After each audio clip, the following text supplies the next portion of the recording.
பிதாவாகிய தேவனுடைய நாமத்திலும் கர்த்தராகிய இயேசு கிறிஸ்துவின் நாமத்திலும் பரிசுத்த ஆவியானுடைய நாமத்திலும் உங்கள் ஒவ்வொருவரையும் நான் இந்த நாட்களிலே வாழ்த்தி புதிய வாக்குத்தத்தத்துக்குள் இந்த நாட்களை கடந்து செல்லுவோம். இன்றைய நாளிலும் 20ஆம் தேதி மாசி மாதம் 2026ஆம் ஆண்டு வெள்ளிக்கிழமை இந்த காலை வேளையிலும் கர்த்தருடைய வார்த்தை இந்த நாட்களை நமக்கு சொல்லுகிறது. 1 யோவான் 2ஆம் அதிகாரம் 17வது வசனத்தை வாசிக்க கேட்போமாயிருந்தால், உலகமும் அதன் இச்சையும் ஒளிந்து போகும், தேவனுடைய சித்தத்தின்படி செய்கிறவனவனோ அவனே அங்கே என்றென்றைக்கும் நிலைத்திருப்பான் என்று சொல்லி இந்த நாட்களை பார்க்கக்கூடியதாக இருக்கிறது. அன்பு பிள்ளைகளே, தேவனுடைய சித்தத்தின்படி செய்கிறவனோ என்றென்றைக்கும் இந்த நாட்களிலே நிலைத்திருப்பான் என்று சொல்லி இந்த நாட்களிலே வேதம் நமக்கு சொல்லுகிறது. ஆங்கில வேதாமத்திலே he who does the will of God abides forever என்று சொல்லி இந்த நாட்களிலே சொல்லப்படுகிறதை பார்க்கிறோம். அருமையான கர்த்தருடைய பிள்ளைகளே, தேவனுடைய சித்தத்தை இந்த நாட்களிலே யார் எப்பொழுதும் செய்கிறவர்களாய் இந்த நாட்களிலே என்றென்றைக்கும் செய்கிறவர்களாய் இந்த நாட்களிலே இருக்கிறவர்கள்தான் நிலைத்திருப்பார்களாம் என்று கர்த்தருடைய வார்த்தை இந்த நாட்களிலே சொல்லப்படுகிறதை பார்க்கிறோம்.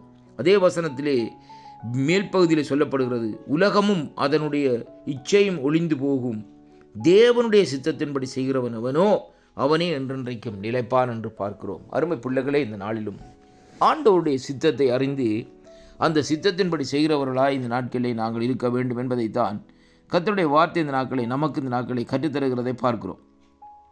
ஆண்டவருடைய சித்தம் என்ன என்பதை முதலாவதாக அறிந்திருக்க வேண்டும். அருமையான அன்பு பிள்ளைகளே, பாருங்கள், இங்கே இந்த நாட்களிலே பாருங்கள், வேதம் சொல்லுகிறது, ஆங்கில வேதாகமத்திலே, the world is destroyed, pass away, but the man who does will of God lives forever என்று சொல்லி இந்த நாட்களிலே பார்க்கிறோம். அருமையான கர்த்தருடைய பிள்ளைகளே, அப்படியானால் இந்த நாட்களை பாருங்கள், இந்த வார்த்தைக்குரிய வித்தியாசத்தை பார்க்கிற வேளையிலே உலகமும் அதனுடைய இச்சைகளும் இந்த நாட்களிலே ஒளிந்து போகுமாம். ஆனாலும் ஒரு சம்பவத்தை இந்த நாட்களிலே பார்க்க வேண்டும்.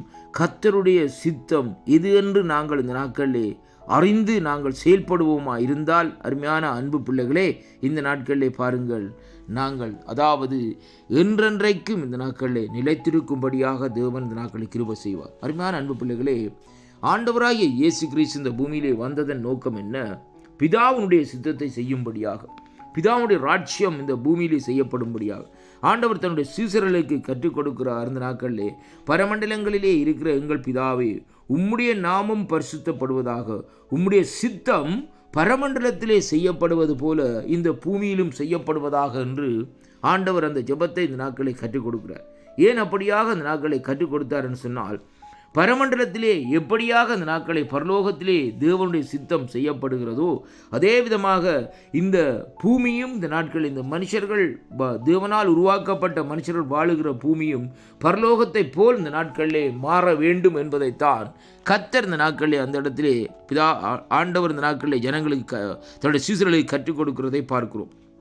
அருமையான அன்பு பிள்ளைகளே, எப்படி என்று பார்ப்போமா இருந்தால், இன்றைக்கு பரலோகத்திலே என்ன காரியம் நடக்கிறது? பரலோகத்திலே உலகத்துக்குரிய காரியம் அல்ல.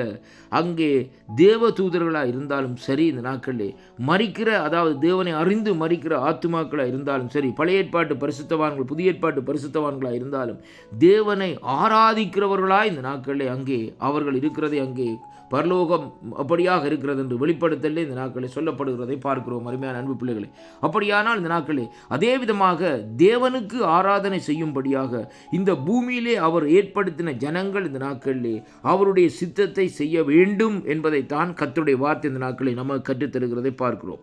அதனாலே அருமை பிள்ளைகளை, இந்த நாட்களிலே தேவனுடைய சித்தத்தை நாங்கள் எப்படி செய்ய வேண்டும் என்று ஆண்டவரிடத்திலே கேட்டு ஆவியானவர் மூலமாக இந்த நாட்களிலே அறிந்திருக்க வேண்டும்.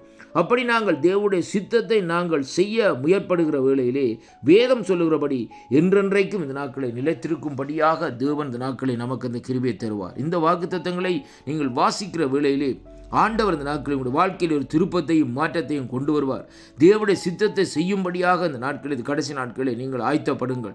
மனுஷனுடைய சித்தம் அல்ல, உங்களுடைய சித்தம் அல்ல, அல்லது உங்களுடைய நண்பர்களுடைய சித்தம் அல்ல, தேவனுடைய சித்தம் ஒன்றே இந்த நாட்களில் உங்கள் மூலமாக இந்த பூமியிலே செய்யப்படும்படியாகவும் ஆண்டோடைய வருகைக்கு ஜனங்களை ஆயத்தப்படுத்தும்படியாகவும் நீங்கள் செயல்படுகிற வேளையிலே அங்கே தேவன் உங்களை என்றென்றைக்கு நிலைத்திருக்கும்படியாக அந்த கிருபையை தந்து இந்த நாட்களிலே கர்த்தர் நடத்துவார். இந்த வாக்குத்தத்தம் உங்களுக்கு ஆசீர்வாதமாக இருக்கும்.